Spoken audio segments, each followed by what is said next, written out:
The screaming tore through the diplomatic chamber exactly 30 seconds after Ambassador Jax Thorne dropped the casual bombshell about his grandmother's prize-winning hound. It wasn't the kind of scream you heard from a minor injury. This was a raw, primal sound that clawed its way from deep within the soul, echoing the shattering realization of a universe-altering mistake. The hum of the station's life support vanished, swallowed by a silence so profound it pressed in on your eardrums. Jax, however, merely adjusted the cuff of his immaculate uniform and took a slow, deliberate sip of his coffee. Real Earth coffee. The good stuff. A bitter, rich taste of home that cut through the sterile air of this interstellar outpost. "Did I miscommunicate?" Jax asked, his voice a low, even rumble, somehow amplifying the sudden stillness.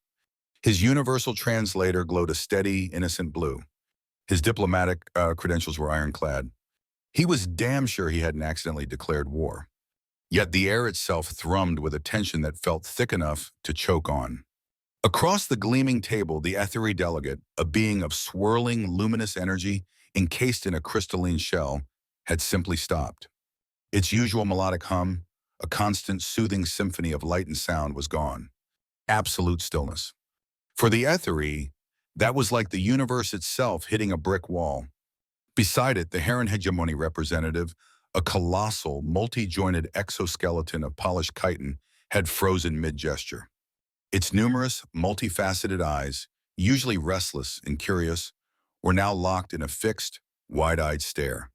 From deep within its armored frame, a frantic, high-pitched clicking erupted, a torrent of binary terror that even the universal translator couldn't handle. It merely flashed, "System overload. Threat parameters exceeded. Abort, abort." And then there was the whispering nebula envoy, a formless, iridescent gas cloud contained within a pressurized sphere. Its usual placid cerulean had erupted into a pulsating, violent crimson. Jax knew that color. It wasn't just panic. It was existential dread, the kind that made you question the very fabric of reality. Note to self, Jax thought, a dry amusement dancing in his mind, ask about the crimson later. Assuming we all survived this meeting. You just said, the ethery's voice finally crackled through the translator, strained and distorted, like a broken signal, that your species keeps apex predators as house pets. "Well, yeah. Dogs," Jax replied, setting his coffee cup down with the quiet precision of a man defusing a bomb. "Cats too, sometimes. Though honestly, cats are more like highly discerning landlords who occasionally tolerate your presence. Some folks are into snakes or birds. My neighbor back home has a ferret, a furry little terror that's constantly redecorating by relocating socks. Cute as hell, though." The Heron's clicking intensified, its translator now a cacophony of data corruption. "Logical impasse. Retreat. Predators," the whispering nebula repeated, its crimson deepening, throbbing with raw horror. "You domesticate multiple strains of territorial hunters. And you enjoy this arrangement? I mean, my Buster isn't exactly a titan of terror. He once spent an hour trying to make friends with a garden gnome and lost a staring contest to a squirrel," Jax mused, a faint, almost dangerous smile playing on his lips. "But technically, yes. Genetically, he's descended from wolves. Large pack hunters. Top of their local food chain, before we decided they'd look cuter with a leash." Jax leaned back, the smile unwavering. This was far, far off the usual diplomatic script. Normally, they'd probe about Earth's unmatched resource extraction efficiency, or perhaps his species' peculiar obsession with competitive sporting events involving projectiles. Predictable? Safe. This was spiraling into glorious, uncharted territory. The three alien delegates were now pressed together, a tight huddle of bewildered terror. A frantic symphony of whispers, agitated clicks, and alarming shifts in the nebula's coloration filled the strained silence. Perhaps, the ethery's light flickered, an almost desperate plea, "We should revisit your species' ecological profile for a more comprehensive understanding." Jax just shrugged, the picture of nonchalance. "Sure, what do you need to know?" Your world's dominant organism," the Heron grated, its voice a metallic grind through the struggling translator. "We require understanding of the primary species influencing Earth's planetary biomass distribution and energy cycles. Jax's smile widened. It was disarmingly charming, the kind that had talked him out of 3 hostile alien encounters. But in this context, it was utterly unnerving. Oh, that's easy. That's us, humans. The silence that followed was absolute. Cold, heavy. It wasn't just shock. It was the chilling, immediate realization of a catastrophic, galactic-level miscalculation. It was the collective, universe-shattering echo of an Okno moment. I beg your pardon. The whispering nebula managed, its colors flickering like a dying flame. Humans, we're the apex predator on Earth. We literally rewrote the planet's biology.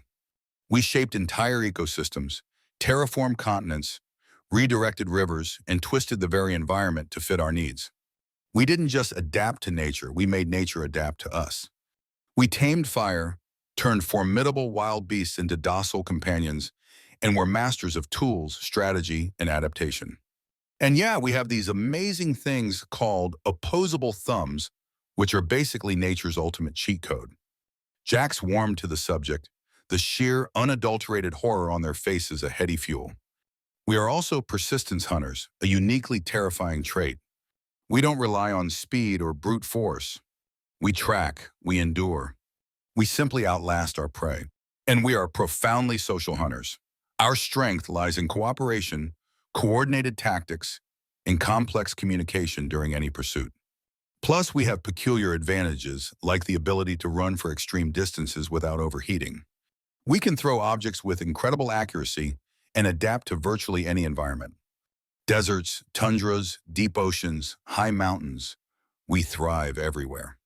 We are, by our very nature, biological engineers of survival, driven by an insatiable curiosity and a relentless will to dominate our environment. The 3 delegates stared, frozen. Their previous expressions of panic are now solidified into unmistakable existential horror. You are predators, the Aetheri whispered, its light dimming, shrinking in on itself. Technically omnivores with very pronounced predatory adaptations? Yes. We hunt, we gather, we create, we destroy. We use tools, we organize into complex groups. Pretty standard for an apex species, really. Nothing to see here. And you, the heron rumbled slowly, its many eyes still unblinking, fixed on Jax, are disclosing this while sitting calmly in a diplomatic chamber, discussing interstellar commerce and consuming this stimulating liquid. Coffee helps me focus. Jax took another sip, suddenly acutely aware that all 3 aliens had subtly, almost imperceptibly, slid their chairs a few inches further back. Is there a problem? The whispering nebula turned a color so utterly alien, I'm an alien, the translator simply gave up, flashing unknown biostate critical. Threat imminent? Not a good sign. Not at all. How many of you exist? The Aetheri asked, its voice a barely audible tremor, thin as stretched light. Humans? Around 8 billion, last terrestrial count. Give or take a few million. Census data is always a bit behind.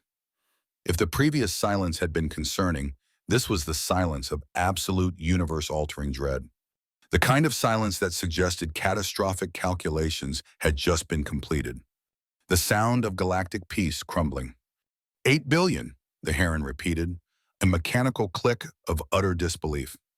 8 billion apex predators, the whispering nebula added, its light flickering like a dying star. Who possess interstellar travel, the Aetheri finished, its voice hollow, like the echo of a nightmare, like a chilling premonition of doom. Jax blinked. Is that bad? I mean, we're pretty chill as apex predators go. We mostly just want to trade, explore, share some art. I even brought some homemade chocolate chip cookies, if anyone's interested. My grandmother's recipe, blue ribbon at the county fair 3 years running. The mention of the cookies of earthly sustenance caused all 3 delegates to recoil with the sounds the translator simply couldn't process. A mix of alarm chittering, high-pitched static, and what could only be described as pure, unadulterated whimpering. They looked at the plate of innocent-looking chocolate circles like they were poisoned biobombs. Perhaps, the Aetheri managed, its light unstable, we should take a brief recess. To process this cultural information. Sure, no problem. Jack stood up, watched as the delegates flinched away from his sudden movement, and paused. Just to clarify, you all knew humans were from Earth, right? Sol system, third planet, bilateral symmetry, carbon-based life, all that stuff. It was in the first contact packet. Page 5, subsection beta, standard terrestrial life forms. We believed, the Heron delegate rasped, its voice strained, that your initial transmissions, particularly your meticulous efficiency reports on planetary resource extraction and your complex algorithms for sustainable energy optimization, represented a species of highly intelligent, non-aggressive, perhaps even passive resource stewards. A truly exceptional sentient processing unit almost. Jax barked a laugh, a deep, resonant sound that clearly did nothing to soothe the alien's frayed nerves. Oh, we are conscious. We are efficient. We are exceptional. But sentient processing unit? That's a new one. We're peaceful mostly. But we're also really, really good at not being peaceful when the situation demands it. It's kind of our defining characteristic, really. He scooped up the cookie plate and headed for the door. I'll be in the observation lounge contemplating the nuances of intergalactic misinterpretations. Don't rush on my account. The door hissed shut behind him, leaving 3 alien delegates frozen in a silence heavier than a black hole, staring at the empty space where the sentient processing unit had just been. They had just spent an hour negotiating with a representative of 8 billion apex predators who baked cookies and kept wolves as pets. The galaxy suddenly felt a lot smaller and infinitely, terrifyingly more dangerous. Outside in the corridor, Jax checked his compad. 2 more meetings. Lunch with the Dominion Trade Council, usually a welcome, boring discussion about nutrient cycling. He popped a cookie into his mouth. Damn, Grandma's recipe was truly legendary. He wondered idly why alien species always seemed so surprised by the obvious. Earth's data was public. It was all there. Maybe he should start leading with, "Hello, we are humans, the apex predators of Earth. Let's talk trade." Probably save everyone a lot of time. From behind the reinforced door, the muffled sounds of an increasingly frantic, multi-species emergency conference call grew louder. Jack smiled. Diplomacy was never dull, but today was certainly more stimulating. His compad buzzed. Admiral Varga, Earth Command. Status on cultural exchange. Any hitches? Jax typed. Nothing I can't handle, Admiral. Just some minor adjustments to their perception of humanity. They're processing some new data.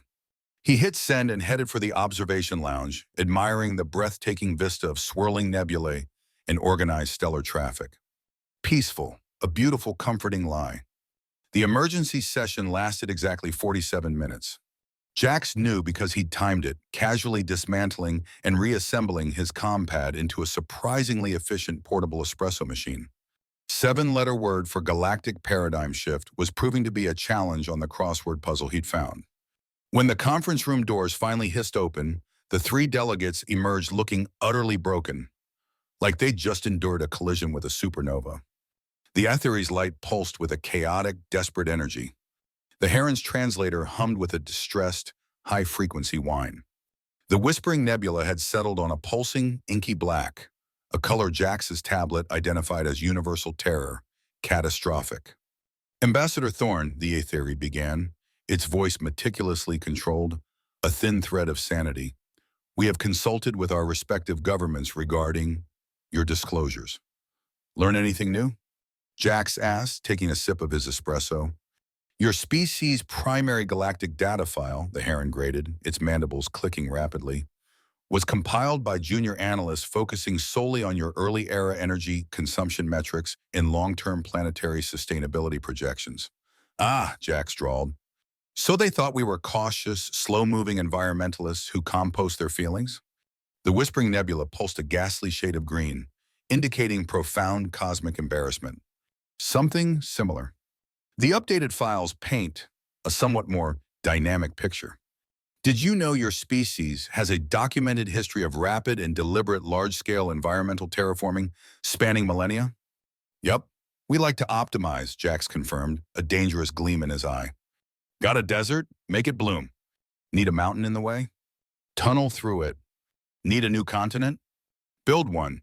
We turn wolves into wild grass into corn. It's less a hobby, more a fundamental ingrained drive. We don't just endure, we dominate and reshape our environment to our will. Jax leaned forward, a casual menace in his posture. Most species focus on surviving within an environment. Humans focus on reshaping the environment to better suit our survival. We don't just endure, we command. Your species, the Aetheri stated, its light flickering, appears to treat existential challenges as recreational activities. Jax chuckled, a low rumbling sound. You should see our extreme sports. People jump out of planes, climb sheer rock faces that defy gravity, surf waves that could pulverize a small starship. Some of us actually pay to hike through wilderness where everything is actively trying to kill you. It's a thrill, builds character, teaches you how to improvise. The Whispering Nebula had turned a color that looked like a migraine made of pure dread. Which brings us, the Heron said, its voice unnaturally flat, to why we requested this follow-up. Our governments are concerned about humanity's recent entry into galactic society. Given your species' documented history of unprecedented planetary-scale manipulation, aggressive, competitive drive, and systematic, relentless optimization of all biological and mechanical systems. You're worried we're going to optimize you, Jax finished, not bothering to make it a question. The thought brought a dangerous glint to his eyes.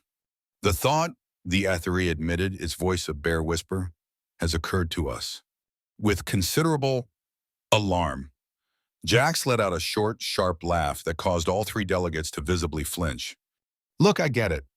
From the outside, human history probably looks like a series of increasingly elaborate methods for bending the universe to our will. But we're not here to conquer. We're not here to enslave. We're not even here to turn you into adorable pets, though I could offer some excellent tips on kennel training. We just want to trade, to explore, and maybe exchange some recipes. He paused, a wicked grin spreading across his face.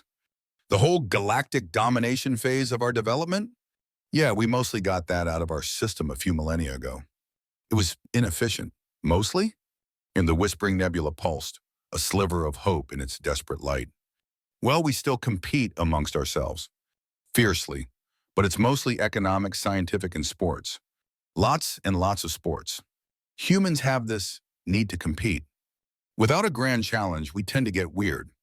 We start arguing about things like the correct order to load a dishwasher or the most efficient way to fold socks. It's not pretty and far less productive. The three delegates huddled again, their whispers frantic, a desperate flurry of calculations. Nevertheless, the Heron representative stated, our governments feel that a practical demonstration of human capabilities is required. A standard test of adaptive problem solving. Limited resources, time pressure.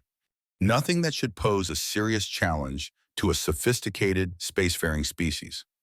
The Heron's ocular clusters seemed to vibrate with anticipation. The Whispering Nebula, however, pulsed a color Jax recognized as, oh, God, no.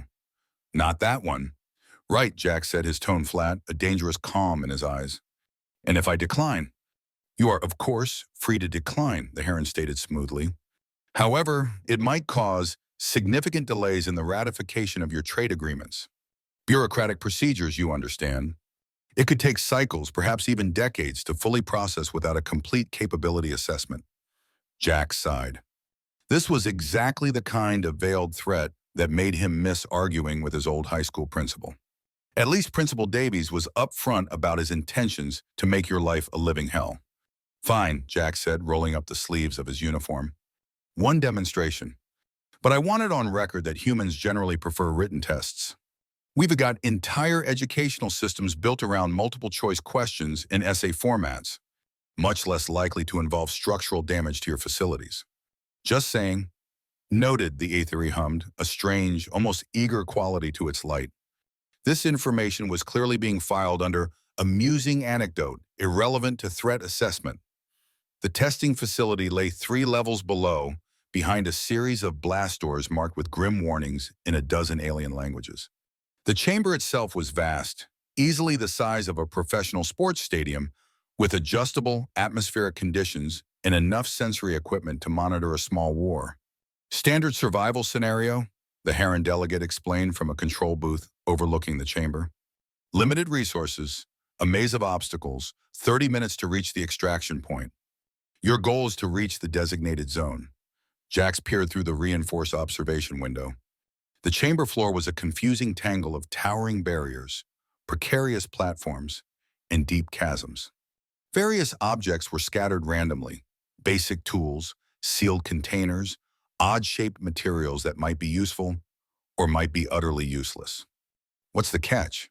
Jax asked, his eyes scanning the setup, already analyzing its weaknesses. Catch? The whispering nebula pulsed innocently, now a nervous shade of pale lavender. Yeah, is the floor electrified? Will the walls close in? Is there something with too many teeth waiting in the dark to prove a point? The three delegates exchanged tense glances. The environment will become increasingly challenging as you progress, the Aethery conceded. No immediate life-threatening elements, but conditions will adapt to test your species' limits of adaptability. How challenging exactly? Well, the heron stated, a low, guttural click escaping its mandibles. The last 5 species who attempted this scenario requested immediate extraction within the first 7 minutes. They were all highly advanced, technologically proficient civilizations with extensive tactical and survival training. Right. Jax nodded, shrugging off his diplomatic jacket. Guess we'll see. He was halfway to the entry portal when he paused and turned back to the control booth. Just a quick thought. Do any of your species have a contingency plan for a catastrophic, unforeseen, wildly improbable, but entirely human-centric failure mode? Catastrophic failure? How? The Aethery asked, its light flickering with renewed apprehension.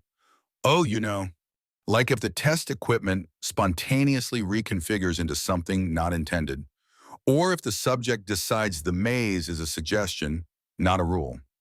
The kind of stuff that happens when you design a controlled academic exercise for a species whose ancestors routinely redefined impossible for sport. The 3 delegates immediately launched into a frantic, multi-limbed, multispectral consultation. The safety protocols are extraordinarily comprehensive, the heron delegate finally managed, its voice thin. Excellent, Jax grinned, a flash of white teeth. Be right back. The heavy door hissed shut behind him and the chamber immediately responded.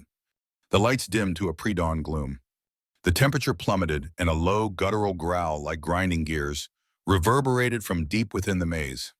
Jax ignored it. He walked to the nearest scattered resource, a sealed emergency medical kit. With a casual flick of his wrist, he didn't open it. He dismantled it.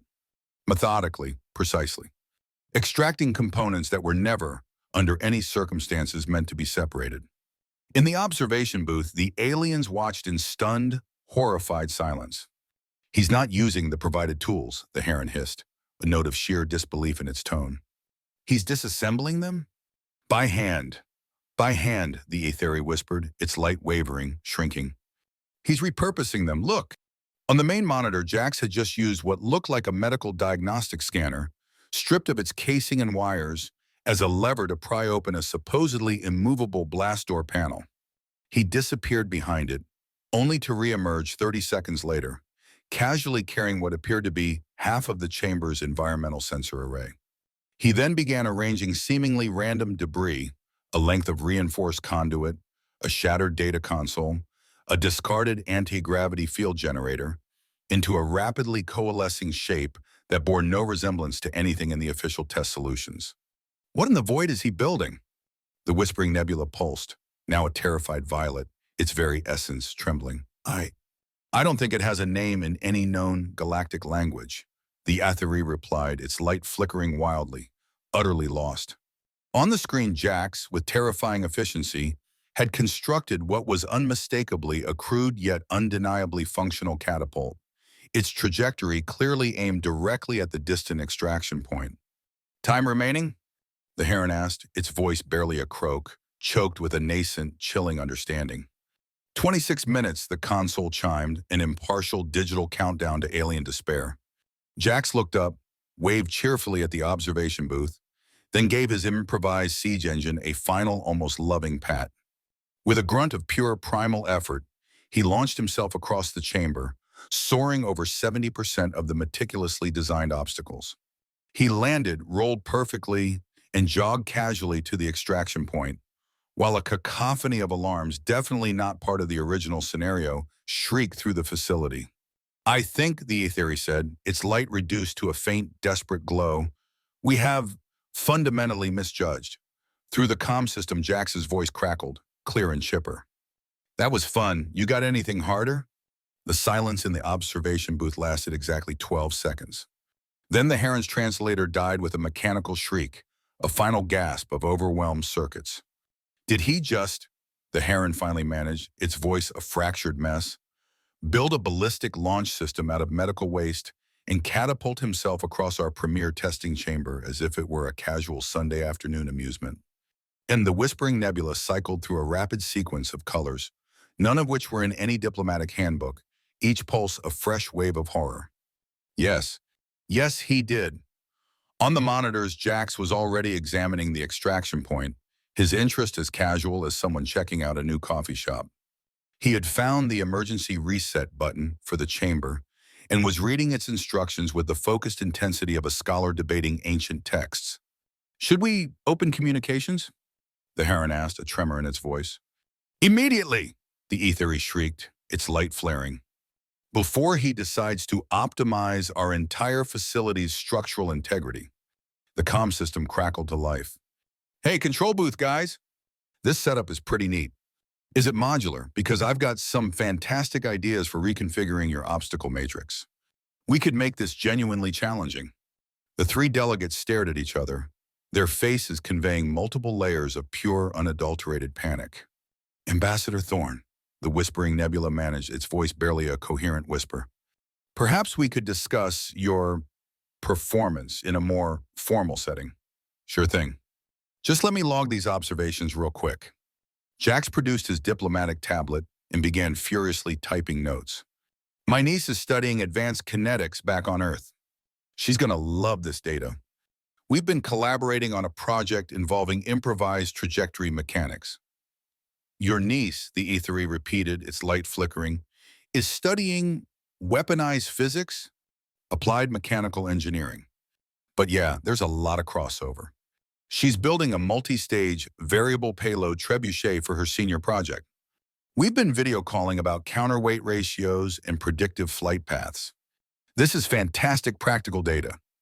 The Heron delegate began issuing clicks so rapid and complex the translator simply displayed error, untranslatable alarm code. I'm coming up now, Jax announced cheerfully. Unless you want me to test the other 3 scenario configurations I found in the chamber manual. No, that will not be necessary, the Whispering Nebula shrieked, now a throbbing, angry black. Conference room 7, 5 minutes.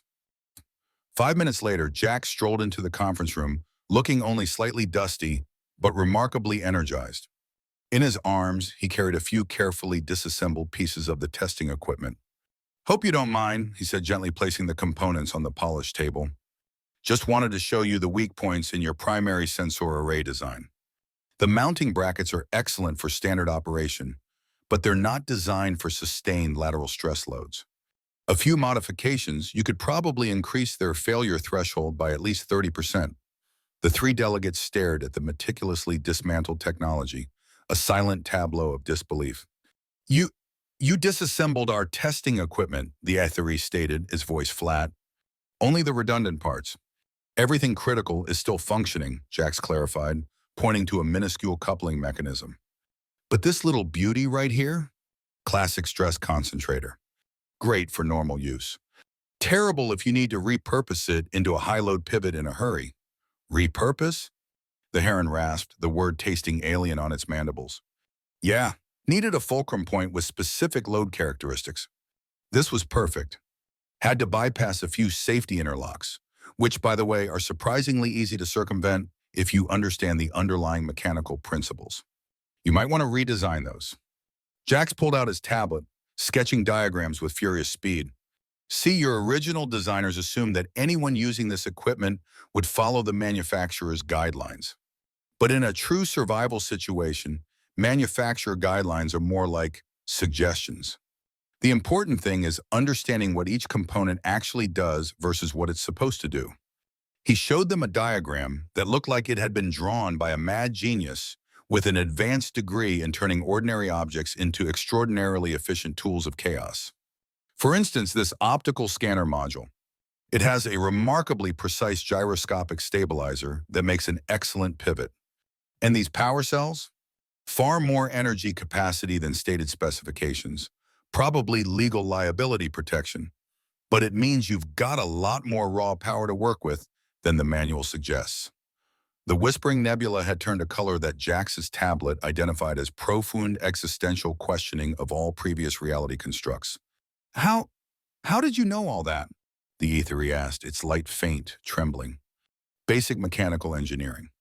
Plus, humans have an inherent compulsion to figure out how things work, usually by taking them apart.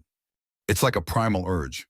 Show us a black box and we'll spend hours figuring out what's inside, even if we don't strictly need to know. Jax flipped to another diagram. Also, your testing scenario has some fundamental design flaws. It's based on the assumption that the test subject will approach problems linearly, following the intended correct solution path. But that's not how adaptive problem solving actually works for us. It isn't? The heron asked, its voice a low thrum of disbelief. For humans, no. We see a maze. We don't think, how do I navigate this maze? We think, how do I eliminate the maze as a factor? Entirely different mindset. He pulled up a complex flowchart. Human problem solving tends to follow a specific pattern. Identify the actual goal, ruthlessly ignore the assumed constraints, optimize for maximum efficiency, and then adapt any available resource to achieve the new purpose. The maze wasn't the problem. The maze was just something between me and the solution. So you built a catapult, the ethery said, still sounding utterly bewildered. I built a kinetic energy transfer system with a predictable trajectory profile. The fact that it visually resembled a catapult was merely an aesthetic byproduct. Jax grinned, a flash of pure satisfaction. Though I admit it was profoundly satisfying. There's something deeply enjoyable about launching yourself over an obstacle instead of trudging through it. Very efficient, minimal energy expenditure. Gets you where you need to go, fast. The three delegates were now staring at him with a complex mixture of dawning fascination and deep, profound terror. Ambassador Thorne, the Whispering Nebula said carefully, its pulsations now slower, more deliberate, as if processing data of cosmic significance. Would you permit us to ask a few additional questions regarding human problem-solving approaches? Sure. Fire away. If you encountered a locked door that you absolutely needed to pass through, what would be your first instinct? Jax considered this, a mischievous glint in his eye. Depends entirely on the door. Is it locked for security or just stuck? What's it made of? How important is it that the door remains functional afterward? Are there nearby structural weaknesses? What tools do I have? Let's assume a standard, high-security electronic lock, reinforced alloy, no windows, and you possess only basic maintenance tools. All right. First, I check for a subtle bypass. Many secure systems have forgotten maintenance overrides. Then I'd look for alternative entry points, like ventilation shafts or structural weaknesses in the surrounding wall. If not, I'd assess if the locking mechanism itself is weaker than the door. Most electronic locks fail open during power interruptions. If it's mechanical, I'd look for stress points in the frame or the hinges. Jax leaned forward, a conspiratorial gleam in his eyes. Most people focus on the lock, but a door is only as strong as its weakest link. Usually it's the hinges. Remove the hinge pins and the door just lifts out of the frame. Takes about 30 seconds with the right leverage. Most impenetrable defenses assume a linear attack. Humans? We look for the side door or the roof or the floor. Or we just remove the main door. The three delegates exchanged looks, their expressions a testament to rapidly reevaluating their entire understanding of problem solving. What if, the Aetheri asked, its light now a curious yet still apprehensive steady glow, you encountered a vast, impassable cliff that you needed to cross? No bridge, no obvious path around. How high is the cliff? What's the geological composition? Any anchor points? Weather? Time constraints? 50 meters across, solid sheer rock. No trees, clear weather. And you must cross it today. Jax nodded thoughtfully. First, I'd assess for natural climbing routes. Even solid rock has microfractures. If not, I'd look for materials to improvise a rope system or a bridge. If absolutely no materials and no way around, then I'd look to redefine the problem itself. Redefine the problem? The heron clicked, intrigued despite itself. Yes, maybe I don't need to cross the cliff. Maybe I need to get something from the other side to my side, or vice versa. Or maybe there's a way to make the cliff shorter, or make myself better at crossing cliffs. The specific solution always depends on the actual core objective, not just the perceived obstacle. Jax pulled up another diagram on his tablet. Humans are incredibly adept at reframing obstacles. We don't just solve challenges, we challenge the very necessity of the challenge itself. We see a problem not as a barrier, but as an opportunity for innovative bypass. The Whispering Nebula had begun pulsing in complex, almost mesmerizing patterns, like a cosmic algorithm computing a new reality. Ambassador Thorne, the Ethere's voice, was now tinged with a strange mix of awe and fear. How would you describe humanity's approach to insurmountable obstacles?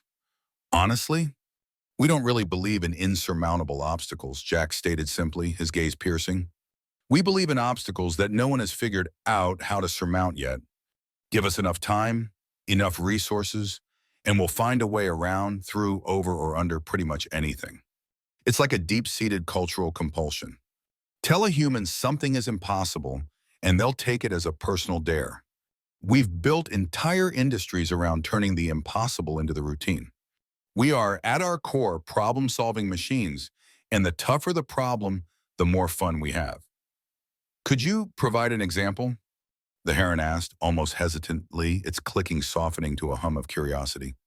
Well, we figured out how to fly, despite not having wings.